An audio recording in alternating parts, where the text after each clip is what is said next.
Okay, here is the question: why and how we apply for the building permission all over the India? That may be for any specific state.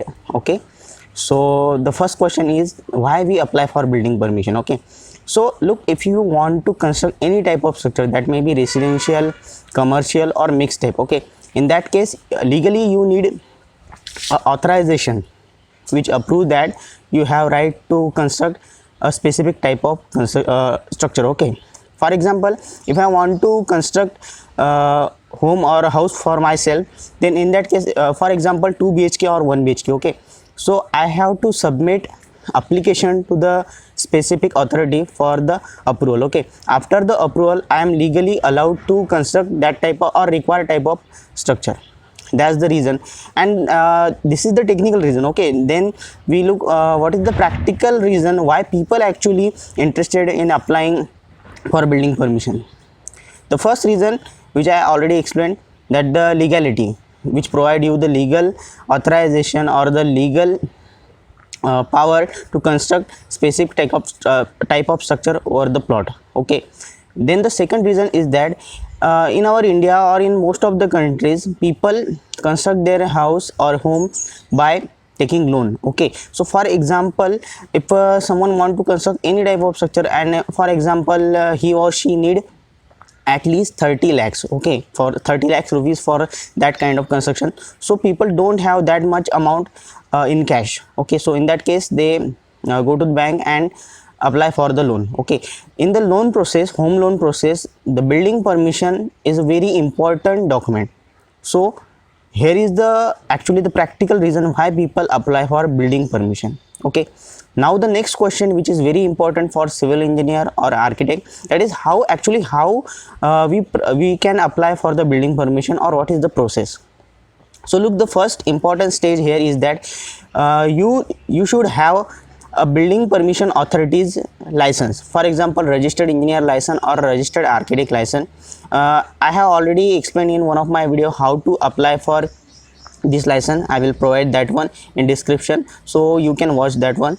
Okay, now the second phase is that you need to prepare a building permission map, that is we call as a submission drawing or a sanction drawing. Okay, so we have to prepare that drawing too. Now look, in engineering college or in a diploma college, we have already studied how to prepare submission drawing. So but still, if you have issue with how to prepare the submission drawing, then I will provide a sample, standard sample format, which is applicable all over the India by all authorities. So you can also study that one, download that one, and learn and study how to actually prepare the submission drawing. Okay, I have already given all details in that drawing. So now the next question, look, if you have prepared, now the first stage or the second stage is clear, you have prepared the submission drawing. Now you have to submit it to the specific authority. Look, here are some example of authorities. For example, municipal corporation, municipal council, or gram panchayat. Okay, so that depend on which locality your plot is exist. On that factor you have to apply for that specific authority. In this video we will take an example of municipal council. Okay, so you have already prepared the submission drawing. Now there is a specific application format. Okay, which may vary with the authorities. So you have to write down all the application properly. Okay, and along with you have to submit some documents, that may be for example sale deed. Okay, then layout plan, layout order. There are some example which I have already explained in this topic. Now I will provide the detailed document list also. Okay, the detailed document list is given in description, you can download that one. That document list may vary with your authority and also with the time and place. Okay, so in that case you have to submit the application plus your submission drawing, that we also call as a proposal drawing, and the required document which I have provided in the description. Okay, after the all bunch of file you have submitted, you will get the office copy. Remember that as a registered engineer or as a registered architect, you need to collect that office copy, because that's the only proof that you have submitted the application for building permission. Okay, so that you can provide that one to your client. After that your application will be forwarded to the specific officer. Okay, in authority there may be minimum 1 to 2 officer or maximum 3 to 4 officer will check your file or check your plan. So if a specific officer, that may be the higher one or the lower one officer, will check that whether the documents and drawing is correct or not. Look, if there is any kind of correction in your document or in your drawing, submission drawing, then they will reassign it, or we will say that they will forward or sorry backward to yourself, so that you correct that correction. Okay, for example, I'm giving an example. For example, you have provided the mistakenly minimum amount of margin. Okay, you need to provide, for example, the authority demand you have to provide a 3 meter of margin, but because of some kind of confusion you have provided only 2 meter of margin. In that case, authority will reassign that drawing and you have to correct that one. So here is the first step. So basically, in some cases, whenever your document or drawing is in correction, they will backward yourself, or they will send back to yourself, so that you correct that one. Okay, now look, the correction is drawing is your responsibility as a civil engineer or as a registered architect. Okay, but the document is not your responsibility. Documents are properly provided by the client. Okay, so your responsibility is to correct the drawing, not the document. But yes, you are responsible for submitting the documents. Okay, so for example, your client have submitted some kind of a mistakenly wrong document. In that case, you have to correct your client and mention them that which kind of document you require to fulfill this correction. Okay, after that, when your client, look, your client will not submit that the authority. Okay, you are the person, you are the representative of your client. Okay, so when your client provide you the specific document, you have to resubmit it to the authority.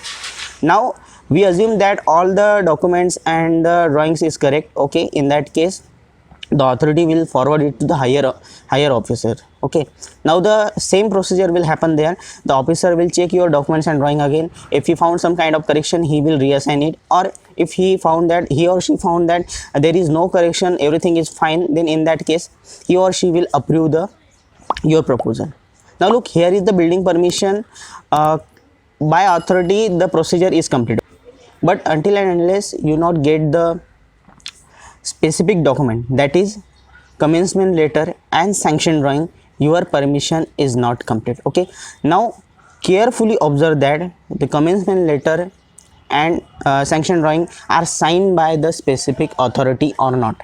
Okay, that may be in case of online permission cases, that may be a digital sign. Okay, or in the manual cases, that may be a simple kind of a stamp or signature of your authority. Okay, also check for the client spelling, name spelling. Okay, then the plot number, then all the required data you have already provided. So please check everything on that commencement letter. Okay, and one more thing, the commencement letter also mentions some specific point. For example, the first point is that commencement letter will provide the guide that whether the permission is applicable for complete construction or up to plinth or up to lintel or whatever the level. Okay, so you have to read that one too and suggest your client whether the permission is applicable for complete construction or up to plinth. Okay, it's your responsibility as a registered engineer or registered architect. Okay, then the second and most important point here is that in commencement letter you will get some points, which will I provide the sample copy here of the commencement letter, where you will get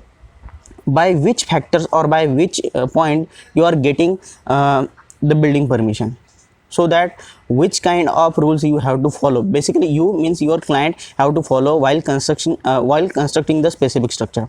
So you have to read that one too, so that you will be able to explain your client too. Okay, that's the important factor. Now the other important factor is that when you get the sanction drawing, this was about the commencement letter, but when you get the sanction drawing, at the same time you have to check the same detail, your plot numbers. Okay, then the client's name and all details. Okay, and also as per the building bylaws. Okay, as per the building bylaws, if you get everything properly sanctioned, okay, now as a engineer or architect, it's your responsibility to construct the structure, specific structure, as per the building as per the sanction building drawing. Okay, if you have provided the supervision form, or we will say that in Maharashtra there is appendix K form, maybe in your state that form may vary, but the form is basically a supervision form.